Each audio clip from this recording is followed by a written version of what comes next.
Hey coach, are you here because you've run into the 1-3-1 zone and none of your zone or man-to-man strategies worked against it? I've certainly been there before. Or maybe you're just looking to add to your offensive playbook. Either way, I'm going to show you some basic principles so you don't have to worry the next time you see the 1-3-1 zone. I'm also going to show you a few quick hitters for easy scoring against this zone, so make sure you stay till the end. Let's get into it. Knowing your enemy gives you the strategic edge for any battle. The best way to counter any defensive strategy is to understand it. If you don't know how this defense is run, click on the link above for my full breakdown of the 1-3-1 defense. Here are some basic strategy when facing the 1-3-1 zone. The first is spacing. Here's the defense in their 1-3-1 configuration. The most common counter to the 1-3-1 is this 2-1-2 alignment. Here you can see that our 2-guard top makes it difficult for this top defender because of our good spacing. If our guards are too close up top, then we're making it easier for the defense. Not only can their top defender guard 2 players more easily, we make it easier for these corner defenders to get into the passing lanes and prevent passes to the corners. We also want our 2 corners to keep great spacing, too close to the middle, and we make it easy for their bottom defender to guard both corner players. It also makes entry passes more difficult. Too high up, and the wing defenders will have to travel less distance in their zone coverage. So make sure you keep good spacing in your 2-1-2 alignment. Our next basic strategy is getting the ball to the corners. When the ball moves to the corner, the 1-3-1 defense will rotate like this. Here the defense is most vulnerable to a skip pass to the opposite corner or to the opposite wing. The skip pass to the opposite corner is a tougher pass because of the distance and the rim and backboard can get in the way. You may want to discourage this pass for younger players.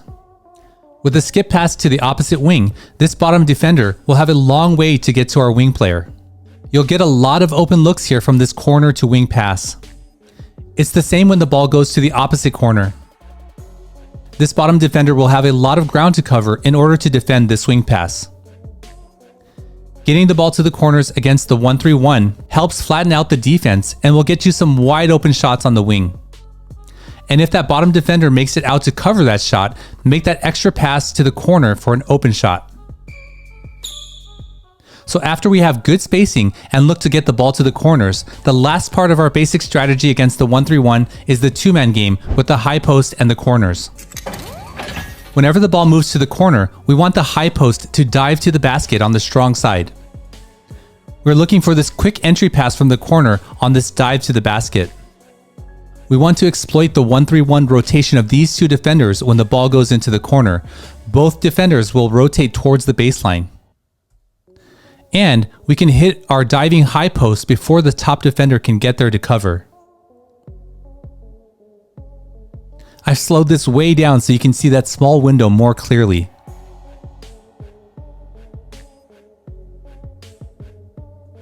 Here it is at more normal speeds. And whenever we get the ball into the high post, we want the strong side corner to dive to the basket. The 1-3-1 does not want the ball to get into the high post. From the high post, we can drive to the basket or kick the ball out to the corners and wings. When the ball goes into the high post, these 2 defenders are supposed to move down to defend against the drive and stay in the passing lane to the corners. The ball side corner should be ready to dive to the basket behind the bottom defender whenever the ball goes into the high post. You're not always going to get a wide open look like this, but these are the basic movements we want against the 1-3-1 zone. Now let's look at some set plays. This first one is called Splitter. Hey, we're about to jump back into the video, but I have 2 quick questions for you. Do you want to increase your influence with your players? Do you want to maximize your limited practice time without losing the fun? If you said yes to those, then mastering time is key. Doing a practice time audit showed me exactly where my practice time was going and where it was being wasted. Animating my plays, like the one you're watching now, is the only thing that gave me more time to practice and be more intentional about connecting with my players. As a young coach, I spent so much time thinking about what's going to make the biggest impact on the next game. Is it going to be defense, ball handling, passing, offense, and inbound play? Experienced coaches know that when you have trust and connection, that actually impacts and raises everything else. And those two things require time. If you're ready to tackle both, check out the resources that I've created in the description below. If you like this, leave a like. If you like the content, please subscribe. Now, back to the video. For this play, instead of our 2-1-2 alignment, we want our 4 and 5 players on the ball side high and low post just outside the key, and our other corner player on the ball side corner. The play starts with a guard-to-guard pass up top to shift the defense over. We then pass the ball back to player 2. As that is happening, players 4 and 5 are going to set screens on these two defenders. Once player 2 receives the ball, they're going to drive straight to the basket, splitting these two defenders. In the 1-3-1, this wing defender is supposed to get into this passing lane to prevent the pass to the corner. That's why this driving lane opens up from our two screens. By splitting those two defenders, we want to force this wing defender into a quick decision to stop the drive or cover the corner. You'll be surprised at how you can get a drive all the way to the rim with this play. The wing defender expects there to be help on the drive so they don't leave their corner position. And if the wing does come over to stop the drive, it's an easy read and kick to the corner for an open shot. This next play is called lob. For this play, we set up with a 2-guard top and 3 players on the bottom, 2 in the corners and our 5 player on the strong side low block. Like most set plays against the zone, we start with a slot-to-slot pass up top to get the defense to shift over a little bit and ready our players for the action that follows. Once the defense has shifted over, we're going to pass it right back to player 2. At the same time, player 5 is going to look to post and draw the attention of the bottom defender as player 4 cuts baseline to screen this wing defender.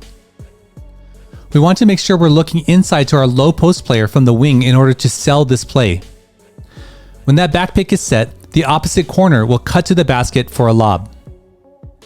Now, I know not every team has the ability to throw this lob down for a dunk. But you can also score on a catch and shoot or catch, come down and score. Either way, this lob play is great to catch the 1-3-1 off guard, and it's a lot of fun to execute and to watch. One more set play for you. We call this 4 down, and it's great for your bigs to match up against the smaller defender near the basket. Instead of the 2-1-2 alignment, we're set up with an unconventional 1-4 setup with our point guard up top and our 4 other players across the free throw line extended. It's important to know that most teams stick a smaller and quicker defender in this bottom position because they need the speed and endurance to run from the corner to corner in the 1-3-1. We want to take advantage of that by getting the ball into either high post. If we get the ball into player 4, player 5 will dive to the basket and look to post up their bottom defender. It's a quick high-low look to our big right by the rim. And if help comes from this defender, we want our wing player to drop down to the corner for this open shot. And if this defender drops down to help, we want our 1 player to move here for the open shot. It's a simple but effective play for your bigs against the 1-3-1 zone. Hey everyone, thank you so much for watching my video. If you like this, leave a like. If you like the content, please subscribe and hit the bell notification because it helps out the channel a ton. Learn and practice the basics of countering the 1-3-1. Then, when you're ready, introduce some of these set plays. If done right, they're really effective and they are a lot of fun. There's a lot more plays you can check out on my channel. Review this play again, share it with your team, and I'll see you right away in the next video.